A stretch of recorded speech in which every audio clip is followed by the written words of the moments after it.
listen!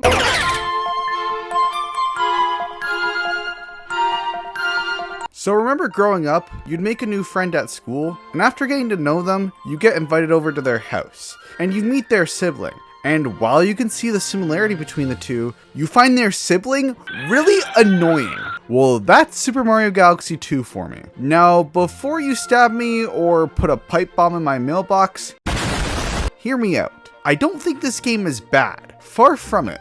But I definitely was very underwhelmed, and to explain that, I think we need to take a trip to a different galaxy.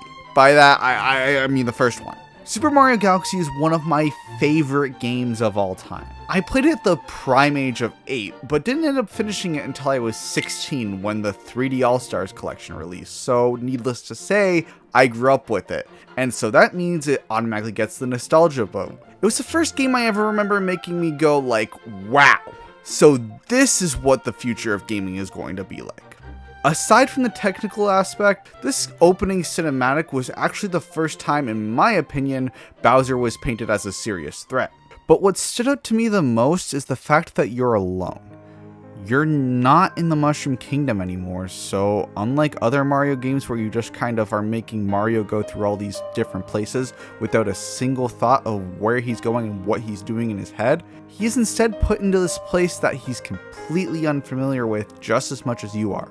You slowly go around meeting all the Lumas along with Rosalina, and once you're at the Comet Observatory and start progressing from there, you feel as if you're rebuilding a community as you progress to unlock areas. Super Mario Galaxy 2 takes all of that and completely throws it all out the window.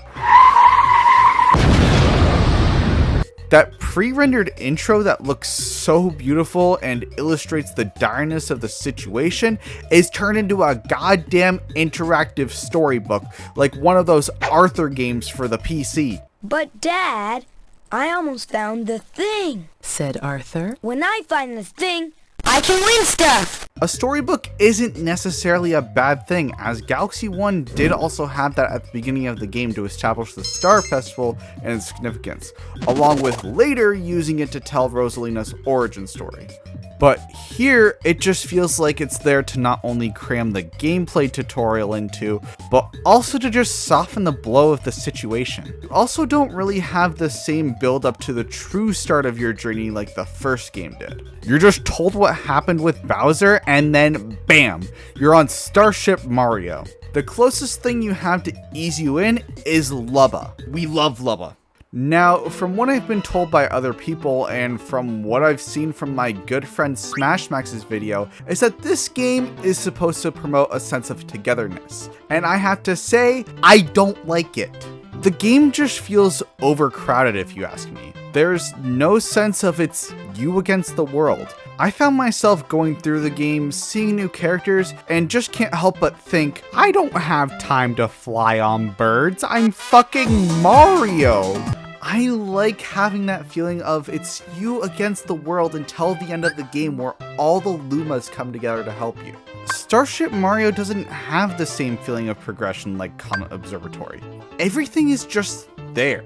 You walk up to a button and it brings you to a world map just like the 2D Mario games have, and like I said before in Mario Galaxy 1, you get to restore the different areas and watch them come back to life and populate while Mario's Starship just feels like you're a kidnapper with a white van going around and getting kids off the streets. Speaking of too many characters being around, one of the unnecessary things in the game is Yoshi. Now, I know a lot of people see him as what makes Galaxy 2 better than Galaxy 1, but for me, the upgrades just seem like a hindrance because just like the previous Mario games before it, if Yoshi gets hit, he'll go running, without a care in the world. It might just be me, but getting back a hold of Yoshi is way harder in a 3D space than in a 2D space. And when you're trying to focus on getting him back, I feel like I'm leaving myself vulnerable to certain enemies attacking. Yoshi using his tongue is cool, I guess, but not a cool enough addition where I feel like it's super needed outside of the areas designed around it. The power-ups are really cool, and the game definitely makes good use of them, but you could also give these same power-ups to Mario and it'd be the exact same experience. I can understand why some people may like Yoshi in this game, and this isn't anything against him as a character, but as a mechanic, I'm just not the biggest fan of him. In terms of difficulty, this game is inconsistent. Some galaxies I find myself absolutely breezing through, and while others make me want to make sure the Nintendo devs' pillows are warm on both sides tonight. And it's not like it starts being this way later in the game. I found it being this way throughout my entire playthrough. There's no gradual increase in difficulty, and to make it worse, the final showdown against Bowser is dirt easy. It doesn't even give this game a satisfying ending when other games in the Mario franchise, even if it wasn't necessarily super hard, they at least drew it out to make it feel more intense. To give my final thoughts, Mario Galaxy 2 is not a bad game.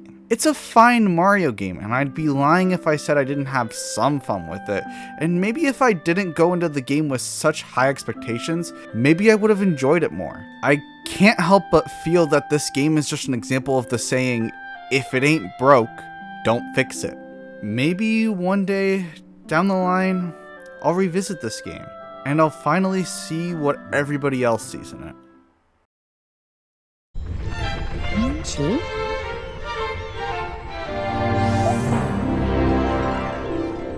This man is gonna save me so much money on therapy.